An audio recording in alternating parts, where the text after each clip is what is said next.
88. hadis. Peygamberimiz sallallahu aleyhi ve sellem mundaq degan: La tukthiru dahik fa inna kathratu dahik tumitul qalb. Külkini köpeytmanglar, çünki külkinin bekmu köp bolushi yürekni öldürüdü. Başka rivayetlerde bu söz aqillu dahik, külkini azlıtыңlar dep kelidi. Söyümlük Peygamberimiz sallallahu aleyhi ve sellem'nin yüzüden tebessüm ketmeydi.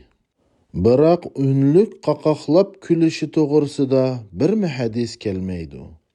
Eğer Peygamberimiz sallallahu aleyhi ve sellem nahayeti hoşal bolup ketse, onun ağız tişleri körünetti. La tuksiru, köpeytmenglar, yaki aqillu, aziytinglar degan sözünün özü külkinin haram emas halal kelligiga bir dalildir. Biroq uning cheki bor kelligiga nahayeti ehtiyot qilishimiz lozimdir.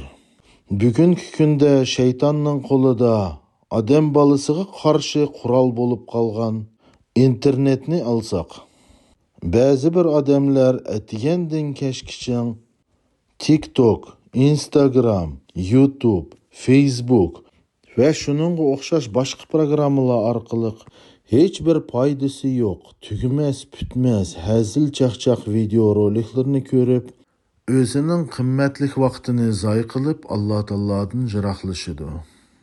Ve bu hadis odamlarning orasida tarilib ketgan kulki hayotni uzuritudu degan yolg'on gapga qarshi dalildir.